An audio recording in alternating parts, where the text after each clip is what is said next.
Well, thank you so much. I'm the product of a black father and a white mother. So if I fail to convince you, it's as a result of my material circumstances. But if I succeed, it's because I've been overtly privileged.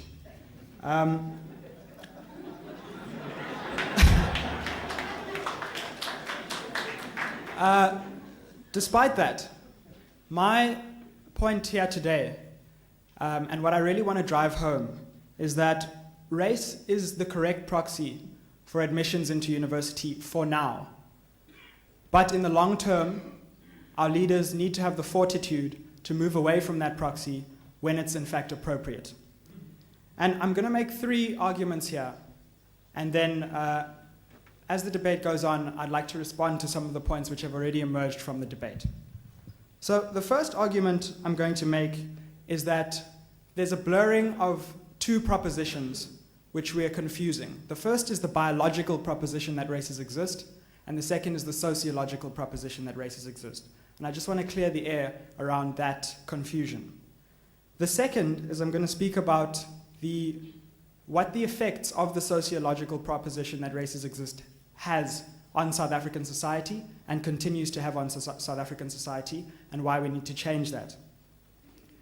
And then finally, I'm going to go into some of the practical reasons why it's very difficult to have a proxy which identifies disadvantage, and why race is the best proxy at the moment for identifying that disadvantage. So to get into the first argument, we hear a lot of the reasons for why race shouldn't be a proxy for disadvantage as follows. Saying that different races exist is a very bad thing. Human beings are all the same, and therefore we should never categorize human beings by the way they look. I fully agree with you, but that doesn't necessarily entail that race shouldn't be used as a proxy. The reason for that is that there's a sociological proposition that races exist, so that even if there aren't heritable characteristics that we biologically inherit from our ancestors, there still are sociological characteristics that have been inbred in our society that persist and perpetuate today, whether or not the racial proposition biologically actually exists. And in South Africa, more than any other country, the sociological characteristics associated with what we term race are still very, very much existent in our society today, whether or not we accept that biological proposition. And from that flows the fact that if there are inherent sociological races, which I would contend there certainly are, what makeup do those races that we have in our society take up in our society today? In what form do they manifest?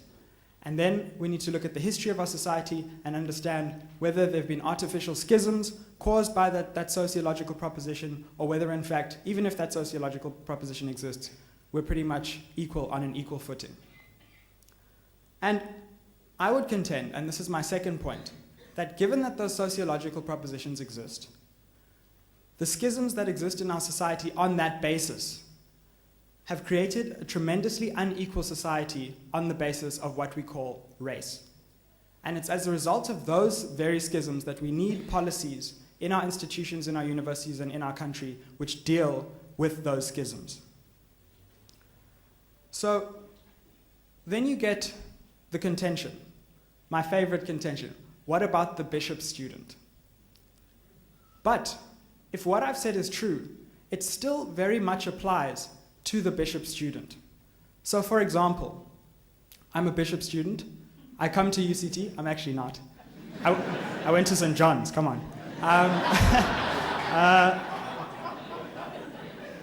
And all of a sudden, because of the fact that I've gone to bishops, I've now been compensated educationally for the disadvantage that the generational sociological schism has caused. But is that really true?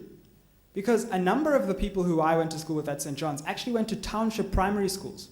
They were in primary school before 1994, and Bantu education actually only ended in 1994. So, given the schisms in our society, can we say that the entrenchment of race has gone so deep that just because you go to a certain school, you've lost some of the disadvantage, all of the disadvantage? Perhaps some, but definitely not all. And if a society is trying to redress the disadvantage that's been created by those schisms, our policies need to be cognizant of how deep those schisms go. It's not just as simple as throwing money at something and expecting it to have overcome those schisms. So, given that, I'd like to speak about the practical reasons why race is a proxy for disadvantage. Because in the long term, I believe we should move away from it and we should get to the core of disadvantage. But the problem is that it becomes very, very difficult to measure disadvantage. Because disadvantage in South Africa is racial, but it's also determined by how many books you have in your home, how much education your parents and your grandparents have when you go home, so that you can speak to them about your homework, how far you have to walk to school every day, whether or not you have electricity in your quintile. But UCT doesn't have the utensils or the resources to go around to every student that applies and do a checklist. So electricity, 32.7 kilometers away. Only great-great-grandparents with university education. It's a very, very difficult process. And in fact, the only policy utensil we have at the moment, which is good enough to encompass everything we mean by disadvantage, whether or not we accept whether it's an adequate proxy or not, is race. And so until the other side of the debate can come to the table and say, this is a practical way we can measure disadvantage, unfortunately we're at sea and we're using race as the best thing we have at the moment. So with that, I'd like to conclude. Thank you very much. So when we had the debate a few years ago, it was clear that my interlocutors were claiming that we ought to use race, they were unashamed about it, they weren't adding on the qualification for now. Whereas 3 years later, the opponents are suggesting that there's something uncomfortable about using race, there's something difficult about it in the long run, and we justified only in using it for now. So I take that to be progress, and I hope that in 3 years' time or fewer, the embarrassment about using race will be so great that we will no longer be using it. Let me indicate that if you're going to use race as a method of preference, you have to have two things. The first is a classification system, categories into which people are assigned. And secondly, you have to have a mechanism in order to assign people to those categories. Now, what's not realized is that what's not explicit is that the categorization we're using are apartheid-era categorizations. So we're hanging on to those old categorizations. There's nothing obvious about them. In fact, far from that, they're absurd. Other parts of the world, the classifications work in a different kind of way. But perhaps even more noxious than that is the method of assigning people to these categories. And I think there's a measure of dishonesty going on at UCT and in the country more generally about this. So what's going on today is that people are asked to classify themselves, unlike in the old days where they were classified externally. But UCT has indicated that if applicants to the university misclassify themselves, then measures may be taken against them. And what that indicates is that self-classification is not the criterion of what you are racially. The people's self-classifications are judged by some alternative criterion, a more objective criterion. But when one asks what that more objective criterion is, one's not given the answer. The real answer is that it's the old-style apartheid categorizations and methods of categorization. And what we are implicitly asking people to do is not just to ask themselves what they are racially, it's really to ask themselves how they would have been classified or how they were classified. We're asking individuals to do that dirty work that was previously done by the government. And I find that an extremely distasteful exercise.